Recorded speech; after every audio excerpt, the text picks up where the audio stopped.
Oberon, also designated Uranus IV, is the outermost major moon of the planet Uranus.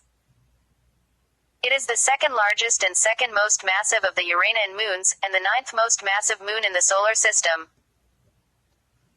Discovered by William Herschel in 1787, Oberon is named after the mythical king of the fairies who appears as a character in Shakespeare's A Midsummer Night's Dream.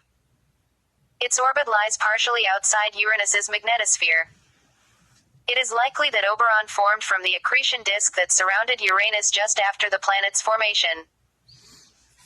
The moon consists of approximately equal amounts of ice and rock, and is probably differentiated into a rocky core and an icy mantle. A layer of liquid water may be present at the boundary between the mantle and the core. The surface of Oberon, which is dark and slightly red in color, appears to have been primarily shaped by asteroid and comet impacts. It is covered by numerous impact craters reaching 130.5 miles in diameter. Oberon possesses a system of chasmatic graben or scarps formed during crustal extension as a result of the expansion of its interior during its early evolution. The Uranian system has been studied up close only once. The spacecraft Voyager 2 took several images of Oberon in January 1986, allowing 40% of the moon's surface to be mapped. Oberon was discovered by William Herschel on January 11, 1787, on the same day he discovered Uranus's largest moon, Titania. He later reported the discoveries of 4 more satellites, although they were subsequently revealed as spurious. For nearly 50 years following their discovery, Titania and Oberon would not be observed by any instrument other than William Herschel's, although the moon can be seen from Earth with a present-day high-end amateur telescope. All of the moons of Uranus are named after characters created by William Shakespeare or Alexander Pope. The name Oberon was derived from Oberon, the king of the fairies in A Midsummer Night's Dream. The names of all 4 satellites of Uranus then known were suggested by Herschel's son John in 1852, at the request of William Lassell, who had discovered the other 2 moons, Ariel and Umbriel, the year before. The adjectival form of the name is Oberonian, Bronnen. Oberon was initially referred to as the second satellite of Uranus, and in 1848 was given the designation Uranus II by William Lassell, although he sometimes used William Herschel's numbering, where Titania and Oberon are 2 and 4. In 1851 Lassell eventually numbered all 4 known satellites in order of their distance from the planet by Roman numerals, and since then Oberon has been designated Uranus 4. Oberon orbits Uranus at a distance of about 362,880.7 miles, being the farthest from the planet among its 5 major moons. Oberon's orbit has a small orbital eccentricity and inclination relative to the equator of Uranus. Its orbital period is around 13.5 days, coincident with its rotational period. In other words, Oberon is a synchronous satellite, tidally locked, with one face always pointing toward the planet. Oberon spends a significant part of its orbit outside the Uranian magnetosphere. As a result, its surface is directly struck by the solar wind. This is important, because the trailing hemispheres of satellites orbiting inside a magnetosphere are struck by the magnetospheric plasma, which co-rotates with the planet. This bombardment may lead to the darkening of the trailing hemispheres, which is actually observed for all Uranian moons except Oberon. Because Uranus orbits the Sun almost on its side, and its moons orbit in the planet's equatorial plane, they, including Oberon, are subject to an extreme seasonal cycle. Both northern and southern poles spend 42 years in a complete darkness, and another 42 years in continuous sunlight, with the sun rising close to the zenith over one of the poles at each solstice. The Voyager 2 flyby coincided with the Southern Hemisphere's 1986 summer solstice, when nearly the entire Northern Hemisphere was in darkness. Once every 42 years, when Uranus has an equinox and its equatorial plane intersects the Earth, mutual occultations of Uranus's moons become possible. One such event, which lasted for about 6 minutes, was observed on May 4, 2007, when Oberon occulted Umbriel. Oberon is the second largest and second most massive of the Uranian moons after Titania, and the 9th most massive moon in the solar system. It is the 10th largest moon by size. However, since Rhea, the second largest moon of Saturn and the 9th largest moon, is nearly the same size as Oberon, although it is about 0.4% larger, despite Oberon having more mass than Rhea. Oberon's density of 1.63 grams per cc, which is higher than the typical density of Saturn's satellites, indicates that it consists of roughly equal proportions of water ice and a dense non-ice component. The latter could be made of rock and carbonaceous material, including heavy organic compounds. The presence of water ice is supported by spectroscopic observations, which have revealed crystalline water ice on the surface of the moon.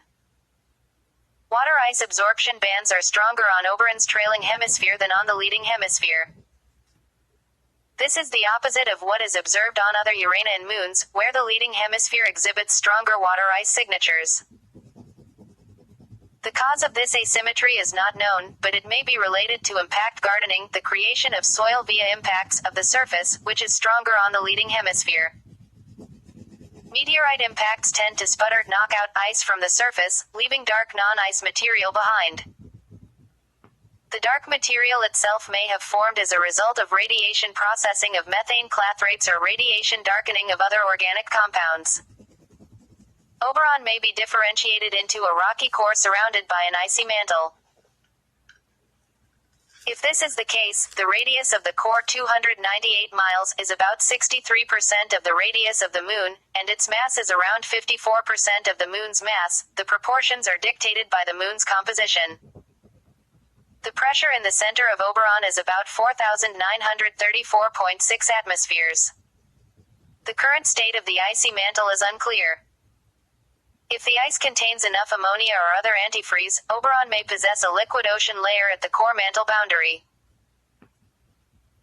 The thickness of this ocean, if it exists, is up to 24.8 miles and its temperature is around minus 135.6 degrees, close to the water ammonia eutectic temperature of minus 152 degrees. However, the internal structure of Oberon depends heavily on its thermal history, which is poorly known at present. God damn it! Oberon is the second darkest large moon of Uranus after Umbriel. Its surface shows a strong opposition surge. Its reflectivity decreases from 31% at a phase angle of 0 degrees geometrical albedo to 22% at an angle of about 1 degree. Oberon has a low bond albedo of about 14%. Its surface is generally red in color, except for fresh impact deposits, which are neutral or slightly blue. Oberon is, in fact, the reddest among the major Uranian moons. Its trailing and leading hemispheres are asymmetrical. The latter is much redder than the former, because it contains more dark red material. The reddening of the surfaces is often a result of space weathering caused by bombardment of the surface by charged particles and micrometeorites over the age of the solar system. However, the color asymmetry of Oberon is more likely caused by accretion of a reddish material spiraling in from outer parts of the Uranian system, possibly from irregular satellites, which would occur predominantly on the leading hemisphere. Scientists have recognized two classes of geological feature on Oberon: craters and chasmata canyons, deep, elongated, steep-sided depressions which would probably be described as rift valleys or escarpments if on Earth. Oberon's surface is the most heavily cratered of all the Uranian moons, with a crater density approaching saturation, when the formation of new craters is balanced by destruction of old ones. This high number of craters indicates that Oberon has the most ancient surface among Uranus's moons. The crater diameters range up to 128 miles for the largest known crater, Hamlet. Many large craters are surrounded by bright impact ejecta rays consisting of relatively fresh ice. The largest craters, Hamlet, Othello and Macbeth, have floors made of a very dark material deposited after their formation. A peak with a height of about 6.8 miles was observed in some Voyager images near the southeastern limb of Oberon, which may be the central peak of a large impact basin with a diameter of about 233 miles. Oberon's surface is intersected by a system of canyons, which, however, are less widespread than those found on Titania. The canyons' sides are probably scarps produced by normal faults which can be either old or fresh. The latter transect the bright deposits of some large craters, indicating that they formed later. The most prominent Oberonian canyon is Mamre Chasma. The geology of Oberon was influenced by two competing forces: impact crater formation and endogenic resurfacing.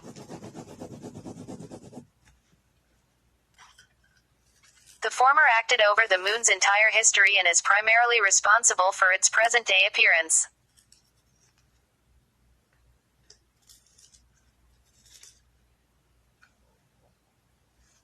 The latter processes were active for a period following the Moon's formation. The endogenic processes were mainly tectonic in nature and led to the formation of the canyons, which are actually giant cracks in the ice crust. The canyons obliterated parts of the older surface. The cracking of the crust was caused by the expansion of Oberon by about 0.5%, which occurred in two phases corresponding to the old and young canyons. The nature of the dark patches, which mainly occur on the leading hemisphere and inside craters, is not known. Bitch. Some scientists hypothesize that they are of cryovolcanic origin, analogues of lunar maria, while others think that the impacts excavated dark material buried beneath the pure ice crust. In the latter case, Oberon should be at least partially differentiated, with the ice crust lying atop the non-differentiated interior. Surface features on Oberon are named for male characters and places associated with Shakespeare's works. Oberon is thought to have formed from an accretion disk or subnebula. A disk of gas and dust that either existed around Uranus for some time after its formation or was created by the giant impact that most likely gave Uranus its large obliquity. The precise composition of the subnebula is not known. However, the relatively high density of Oberon and other Uranian moons compared to the moons of Saturn indicates that it may have been relatively water-poor. Significant amounts of carbon and nitrogen may have been present in the form of carbon monoxide and N2 instead of methane and ammonia. The moons that formed in such a subnebula would contain less water ice with CO and N2 trapped as clathrate, and more rock, explaining the higher density. Oberon's accretion probably lasted for several thousand years. The impacts that accompanied accretion caused heating of the moon's outer layer. The maximum temperature of around minus 45.6 degrees was reached at the depth of about 37 miles. After the end of formation, the subsurface layer cooled, while the interior of Oberon heated due to decay of radioactive elements present in its rocks. The cooling near-surface layer contracted, while the interior expanded. This caused strong extensional stresses in the moon's crust leading to cracking.